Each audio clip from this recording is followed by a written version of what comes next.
Donc alors l'idée directrice de ce projet, c'est de créer des bureaux pour les acteurs de la transition écologique et citoyenne à Paris. Donc c'est pas anodin, c'est un projet particulier. Donc ça c'est vraiment, voilà, c'est vraiment important de bien comprendre qui va habiter dans ces bureaux. Donc ensuite on a essayé de développer au maximum la dimension bien sûr de l'écologie, du bien-être. Comment est-ce qu'on peut créer des bureaux aujourd'hui en 2021 qui soient vraiment propices au confort en fait. On a réfléchi à l'échelle domestique. Aujourd'hui, un espace de travail, c'est plus un bureau comme on faisait dans les années 70, on est là juste pour travailler. Aujourd'hui, les bureaux, ce sont des espaces qui s'apparentent plus à des tiers-lieux. C'est ce qu'on a essayé de mettre en avant sur ce projet. Et en termes de conception, notre démarche, moi et Atelier 108 Architecture et LGA, parce qu'on a travaillé en co-traitance, ça a été en fait de développer des thèmes de travail. Donc on a essayé de brasser au plus large. Donc on a développé 4 thèmes de travail. Donc le premier, en fait, il faut voir ça comme des concepts. Le premier a été un concept en fait de voir ce projet. Donc c'est un bâtiment qui fait plus de 100 mètres de long, de le voir comme un grand navire et avec un équipage. Et voilà, c'est l'idée donc de travailler ensemble. Tous les acteurs de la transition écologique et citoyenne travaillent ensemble dans une direction qui est commune. Donc concrètement, en fait, ce que ça veut dire, c'est qu'on a le couloir central, on l'a imaginé comme un pont de bateau. C'est un pont de bateau qui permet d'accéder aux différents espaces. Ensuite, il y a eu le thème du nid, parce qu'en fait, la maîtrise d'ouvrage, c'est Colibri. Donc notre idée a été de créer en fait un nid. C'est le Colibri fait son nid dans Paris. Donc là, on a imaginé un peu du tissage. Et on avait imaginé développer ça plutôt pour le mobilier, d'avoir un mobilier qui soit proche en fait de la dimension du nid. Voilà. Ensuite, on a aussi pensé à la forêt, parce que les forêts, voilà, c'est un thème qui nous est cher pour tous les acteurs de la transition écologique et citoyenne. Le bois, et aussi parce qu'en fait, on est un peu perché ici en hauteur, et donc on monte plusieurs étages pour arriver ici. Donc on est perché en hauteur de Paris, un peu comme à la cime des arbres en fait, et on a une vue sur tout l'extérieur. Et enfin, l'Oasis. L'Oasis parce que Colibri a développé la coopérative Oasis qui promeut en fait les éco-villages partout en France. Et en fait, ces oasis sont des lieux en fait d'abondance, des lieux d'abondance dans un désert. Ça s'est traduit ici par l'idée en fait de créer des espaces de travail, de réunion, qui soient des lieux qui soient différents en fait du reste. Voilà. En fait, tous ces thèmes, c'était un peu des prétextes à réflexion pour discuter avec la maîtrise d'ouvrage, pour apprendre à se connaître, comprendre vraiment les grandes orientations du projet. Après, concrètement, ça ne veut pas dire que ces thèmes sont directement appliqués au projet. C'est juste une manière de concevoir ensemble, sur des concepts, plutôt que directement travailler sur des choses concrètes.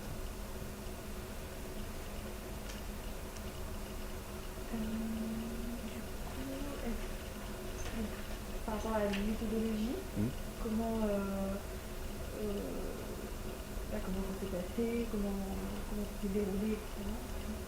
Alors concernant la méthodologie, l'historique du projet, Mathieu Labonne, maître d'ouvrage, m'a contacté, parce qu'on se connaît, on a déjà travaillé ensemble. Je suis venu visiter les bureaux avec lui ici, et pour moi c'était, parce que moi je travaille seul en tant qu'architecte aujourd'hui, c'était un projet qui était vraiment important, qui a une dimension de 1500 m² dans Paris, c'est quand même un gros projet. Moi je lui ai dit que j'avais besoin de m'associer avec un autre architecte, donc j'ai pensé à LGA, qui sont des amis architectes, et on a décidé de répondre à ce projet ensemble, donc en co-traitance. Donc voilà, après la méthodologie, la manière de fonctionner, c'est que ce qu'on a essayé tout de suite, c'est d'ouvrir au maximum ces espaces. Quand on est venu, voilà, on avait donc un système avec un couloir central en maçonnerie, avec des cloisons. Et nous, tout de suite, c'était évident qu'on allait ouvrir ces espaces en fait. On ne peut plus fonctionner comme ça aujourd'hui. Donc on a tout de suite pris parti de sortir du système de cloisonnement traditionnel, qui est un couloir central coup de feu, avec des bureaux en fait totalement fermés, à un système de compartiments. Donc en fait on a créé 2 compartiments, ce qui permet en fait de créer des espaces totalement traversants. Donc c'est totalement nouveau. Donc en fait on a totalement transformé ce projet. On l'a ouvert complètement, on a laissé rentrer la lumière, on a créé des espaces totalement traversants. D'un bureau on peut voir à travers d'autres bureaux. Et aussi on a cassé tous les faux plafonds. Parce qu'on était à 2,50 m et on est maintenant monté à 3 mètres. Donc voilà, tout ça fait qu'aujourd'hui on est dans des espaces qui n'ont vraiment plus rien à voir avec ce que c'était. Donc on est passé des années 70 à 2020.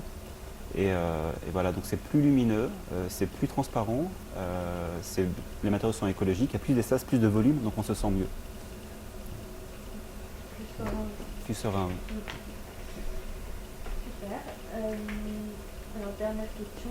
Pourquoi avoir fait appel à Carré Concept et quel a été son rôle?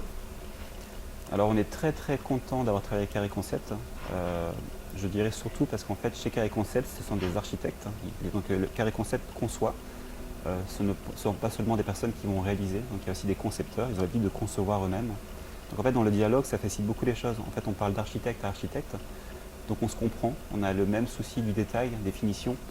Et ça c'est vraiment important et ce n'est pas toujours le cas. Voilà, c'est une entreprise qui est vraiment qui soigne vraiment les relations aussi avec ses clients, avec la maîtrise d'ouvrage, la maîtrise d'œuvre. Donc en fait, moi j'ai eu l'impression d'avancer vraiment ensemble sur ce projet. J'ai jamais senti vraiment qu'il y avait une séparation franche et nette. Dans la conception, Carré Concept a été parfois force de proposition, alors que ce n'est pas forcément le rôle de l'entreprise, mais on a discuté, échangé, on a travaillé ensemble. Donc pour moi c'est un projet qui a été très fluide et on a réussi à passer toutes les problématiques qu'on peut avoir dans un chantier habituel grâce à une écoute et une patience. Et c'était vraiment, je recommande de travailler avec cette entreprise. Ok, bah parfait pour moi. Est-ce que vous voulez rajouter d'autres choses J'aurais peut-être voulu parler des matériaux. Ouais. Alors concernant les matériaux sur ce projet, on a essayé au maximum d'utiliser des matériaux qui sont écologiques, naturels, biosourcés au maximum. Et aussi on a essayé de faire du réemploi. Donc le réemploi, c'est pas si simple que ça n'en paraît. Parce que en fait, souvent c'est plus cher. Le réemploi. Pas souvent, mais nous en l'occurrence sur ce projet, on a essayé de développer le réemploi avec les matériaux existants sur le site, mais en fait c'était des matériaux qui étaient très peu qualitatifs. Donc à part le vitrage qu'on a conservé et les radiateurs, à part ça assez peu. Concernant les matériaux, donc on a mis donc, de la fibralite. Oui. Il y a un flash là-bas. Ah. Là c'est la photographe. Photographe. 2 secondes. On va juste reprendre ça. Excuse-moi. S'il te plaît.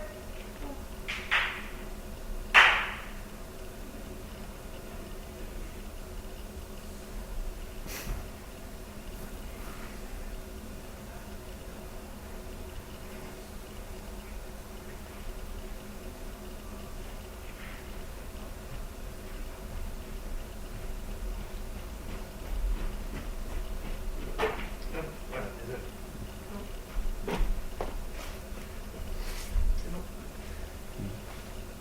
Donc alors concernant les matériaux qu'on a employés, donc on a utilisé de la fibralite. La fibralite en fait c'est à base de bois, donc c'est ce qu'on voit au plafond.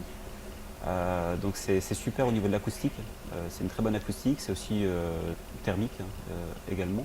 Et en fait ça nous a permis en fait, parce qu'en fait ce que vous voyez aujourd'hui c'est simplement le résultat final. Mais pour en arriver à ça, en fait il y a tout un développement, on a imaginé beaucoup de possibilités, on a proposé des choses avec bien sûr des prix qui vont avec. Et voilà, on a toujours étendu large, mais ensuite ce que l'on voit ce n'est que le résultat. Mais l'évidence, c'est pas toujours. Ce qu'on voit c'est seulement le résultat, mais il y a tout un travail en fait derrière. Donc la fibralite sur les plafonds, le liège au sol. Donc le liège parce que c'est un matériau naturel qui est très agréable. Quand on marche, c'est doux, c'est paisible. Et aussi ça absorbe au niveau de l'acoustique, parce que dans les bureaux, un des soucis majeurs c'est l'acoustique. C'est très agréable de travailler avec des bruits autour. Donc le liège absorbe le son, ça c'est vraiment super. Et aussi c'est un matériau compétitif en termes de prix. Donc voilà. Et le sisal c'est pour son côté tressé. On avait envie d'apporter une touche tressée. C'est aussi une dimension, disons, domestique, où on se sent en fait chez soi, parce que c'est quelque chose qu'on trouve généralement chez soi, pas forcément dans des bureaux. Donc ça c'est intéressant justement de travailler la dimension domestique et de l'amener dans des lieux qui ne sont pas normalement dans un vocabulaire domestique. Donc voilà. Ensuite, la peinture, c'est ce qu'on appelle de l'algo paint, c'est de la peinture à base d'algues. Donc c'est un matériau bien sûr naturel. En plus c'est un résidu. Donc c'est pas simplement écologique, c'est aussi en fait réutilisé. Donc c'est les algues de Yves Rocher donc voilà. Donc quand on arrive à la fois à être dans des matériaux écologiques, donc naturels, locaux, réutilisés, là on est vraiment dans. Enfin je pense qu'on ne peut pas aller plus loin que ça. Donc c'est ce qu'on a essayé au maximum dans la mesure du possible pour respecter le budget. Super. Bravo. Super. Ouais. Est-ce que je peux peut-être ajouter une petite chose par rapport à ce que ma pratique, hein. Ça, si jamais j'utilise ça, par rapport à ma pratique en tant qu'architecte, comme ça pourrait être. Ça vous va pour vous? Ouais. Parfait. Ok. Bien.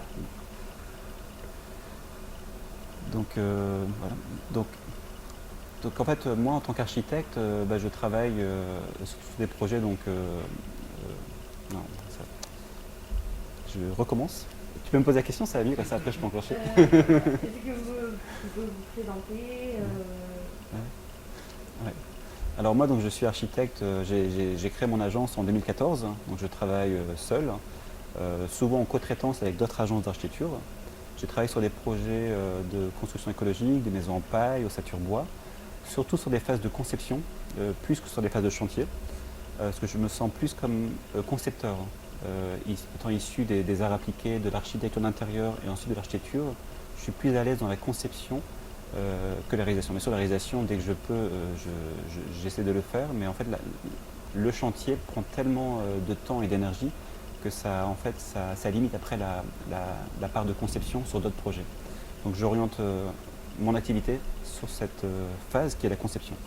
Donc je travaille sur un éco-village de 28 maisons qui s'appelle l'Equamo du Plessis, en lien aussi avec la coopérative Oasis, puisque c'est Mathieu Labonne qui est le fondateur de ce projet.